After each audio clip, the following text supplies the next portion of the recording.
Good morning students. मैं Ravi Kumar, lecturer computer science GPC Dungarpur. आज की इस वीडियो में हम पीएचपी का ओवरव्यू देखेंगे। पीएचपी क्या काम में आती है, क्या इसकी कैपेसिटीज़ है, क्या इसकी कैपेबिलिटी है, क्या इसके एडवांटेजेज हैं। तो पीएचपी इसका फुल फॉर्म होता है hyper text pre processor. PHP है वो एक प्रोग्रामिंग भाषा है जो कि डायनामिक कंटेंट बनाने के काम में आती है। अब सबसे पहले हम देखते हैं कि PHP hyper text pre processor का क्या मतलब है। आपने एचटीएमएल पढ़ा होगा। एचटीएमएल का फुल फॉर्म क्या है? Hyper text markup language. तो पीएचपी क्या करता है? हाइपर टेक्स्ट को प्री प्रोसेस करता है। हाइपर टेक्स्ट किस में आता है? एचटीएमएल में। तो एचटीएमएल कहाँ पर दिखाई देती है? क्लाइंट की मशीन पर, ब्राउज़र के अंदर।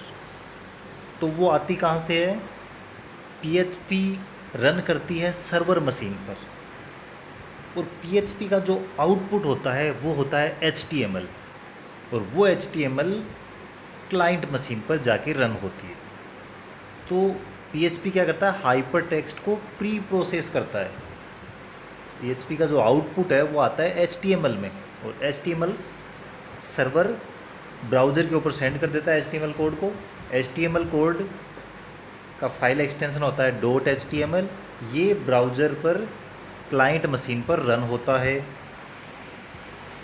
तो ये तो हो गया हाइपर टेक्स्ट प्री प्रोसेसर।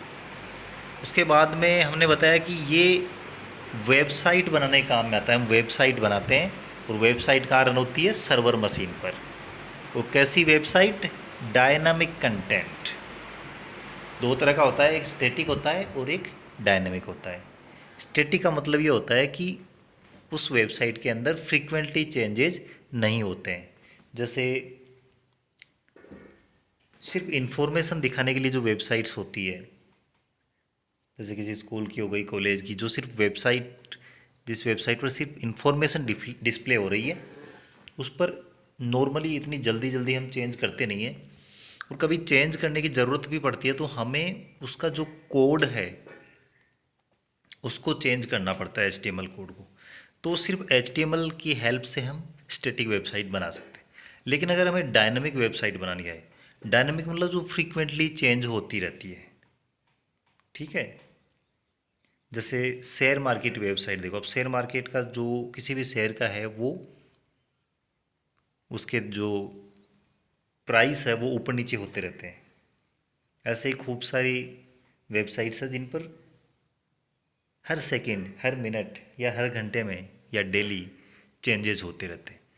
तो वो वेबसाइट सिर्फ एचटीएमएल की हेल्प से हम नहीं बना सकते। तो कई तरीके हैं डायनामिक वेबसाइट बनाने के। तो पीएचपी भी एक तरीका है उनमें, जिससे हम डायनामिक वेबसाइट बना सकते हैं। अब डायनामिक वेबसाइट में हर सेकंड, हर मिनट में वो डेटा चेंज कैसे हो रहा है? क्योंकि हम कोड को तो इतना फास्ट चेंज कर नहीं सकते। तो इसमें क्या होता है? डेटाबेस होता है, उसके बैकग्राउंड में, बैकएंड में डेटाबेस रहता है, और वो डेटाबेस से इंटरेक्ट करता है। तो जैसे जैसे डेटाबेस चेंज होता रहता है उसका डेटा, जैसे अभी कोविड-19 के जो केसेस हैं उनका हम देखते हैं, तो कितने केसेस बढ़े हैं, कितने रिकवर हुए हैं, वो डेली बेसिस पर चेंज होता रहता है। तो जैसे जैसे डेटाबेस में चेंज होगा, वेबसाइट पर जो डिस्प्ले आ रहा है वहाँ पर भी चेंज होता रहेगा। तो ये याद रखना है कि जो स्टैटिक वेबसाइट्स होती है उनमें डेटाबेस की ज़रूरत नहीं होती है। डेटाबेस की ज़रूरत नहीं है तो सिर्फ एचटीएमएल में भी उनको बनाया जा सकता है। लेकिन डायनेमिक वेबसाइट है, उसमें डेटाबेस की ज़रूरत है। तो डेटाबेस की ज़रूरत है तो कोई ना कोई ऐसी लैंग्वेज चाहिए जो डेटाबेस से कनेक्ट कर सके। तो यहाँ पर एचटीएमएल है, वो हम काम में ले रहे हैं, पीएचपी काम में ले रहे हैं।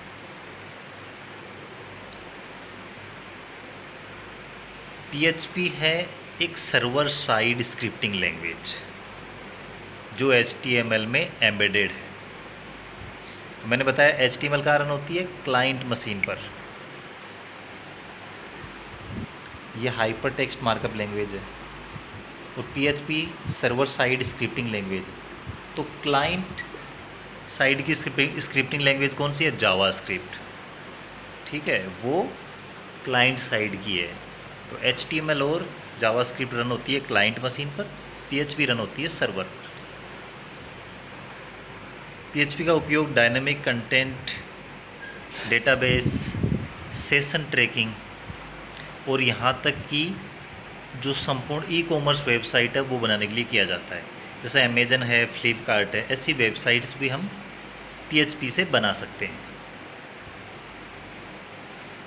इसके अंदर इसके PHP के साथ में हम कई तरह के जो डेटाबेस हैं उनको इंटीग्रेट कर सकते हैं, इतनी इसके अंदर कैपेबिलिटीज़ है।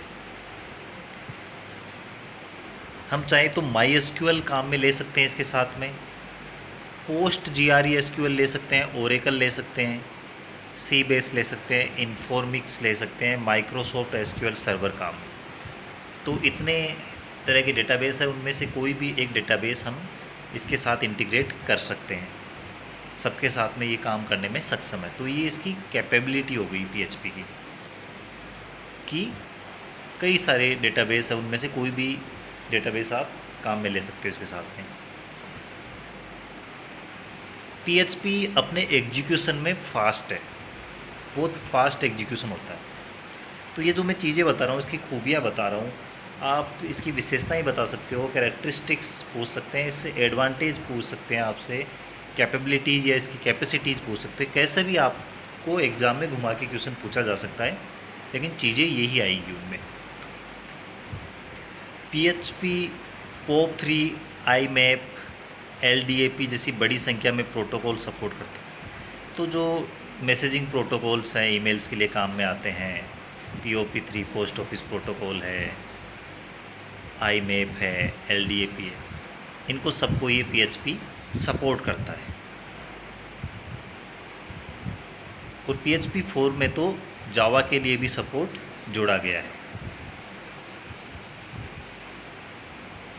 अब PHP क्या करता है, फॉरगिविंग नेचर होती है इसकी, ये माफ़ कर देता है किसको? प्रोग्रामर को। अब इसमें माफ़ करने का मतलब क्या है? इसका मतलब ये है कि ये जैसे C++ है, जावा है, उनकी तरह स्ट्रिक्ट नहीं है। वो लैंग्वेज क्या है, स्ट्रिक्टली टाइप्ड है कि जैसा लैंग्वेज के अंदर बताया गया है बिल्कुल वैसा ही आपको टाइप करना है, नहीं तो आपके प्रोग्राम में एरर आएगी, आपका प्रोग्राम नहीं चलेगा। लेकिन यहाँ पर हम PHP में देखते हैं कि ये इतना स्ट्रिक्ट नहीं है, ये लूजली टाइप्ड लैंग्वेज है, फेमिलियर है, आपको माफ़ कर देगी, आप छोटी मोटी गलती कर देते हो तो भी। तो कैसे ये माफ़ करती है, क्या मतलब है माफ़ करने का यहाँ पर, ये भी हम आगे देखेंगे। जैसे मैं एक आपको छोटा सा एग्जांपल देता हूँ। कोई भी जब वेरिएबल बनाते हैं तो C++, जावा, ज़्यादातर लैंग्वेज में क्या करना पड़ता है, जब उसको डिक्लेयर करते हैं उसी टाइम बताना होता है कि ये किस टाइप का होगा, किस टाइप की वैल्यू इसमें आएगी। अगर आपने इंटीजर बना दिया तो उसमें इंटीजर टाइप की वैल्यू ही आप स्टोर करवा सकते हो, दूसरी तरीके की नहीं करवा सकते। लेकिन PHP में क्या होता है, आप एक वेरिएबल बनाओगे और उसका टाइप आपको बताने की ज़रूरत नहीं है, उसमें आप जिस तरह की वैल्यू असाइन करोगे उसी तरह का वो बन जाएगा। PHP का सिंटेक्स है वो C के जैसे ही होता है लगभग। अब कुछ कॉमन यूजेज है PHP के, क्या सामान्य उपयोग हैं। तो PHP किसी सिस्टम के ऊपर फाइल्स को बना सकता है, क्रिएट कर सकता है, पहले से बनी हुई फाइल को ओपन कर सकता है, रीड कर सकता है, राइट कर सकता है और उसको क्लोज कर सकता है। PHP है वो फोरम्स को हैंडल कर सकता है, यानी फाइल से डेटा इकट्ठा करके, उनको गैदर करके डेटा को फाइल में सेव कर सकता है और ईमेल के माध्यम से आप डेटा भेज सकते हैं, यूज़र को डेटा वापस कर सकते हैं। तो ये सारे काम PHP कर सकता है। आप PHP के माध्यम से अपने डेटाबेस के भीतर एलिमेंट्स को जोड़ सकते हैं, डिलीट कर सकते हैं और मॉडिफाई कर सकते हैं। जैसा कि मैंने बताया PHP है वो कई सारे डेटाबेसेस को सपोर्ट करती है, तो उन डेटाबेस सर्वर्स को काम में लेके हम डेटाबेस के अंदर चेंजेस कर सकते हैं। कुकीज़ वेरिएबल्स को एक्सेस कर सकते हैं, कुकीज़ को सेट कर सकते हैं। कुकीज़ के अलावा सेशंस है, उनके साथ भी हम काम कर सकते हैं। जैसा कि मैंने बताया किसी भी वेबसाइट के अंदर जितनी भी प्रॉपर्टीज़ हमें चाहिए होती है वो हम सबसे बड़ा एग्जांपल हम लेते हैं ई-कॉमर्स वेबसाइट। तो ई-कॉमर्स वेबसाइट में जितने फीचर्स होते हैं इतने फीचर एक साथ किसी भी दूसरी वेबसाइट में नहीं मिलेंगे। तो जब हम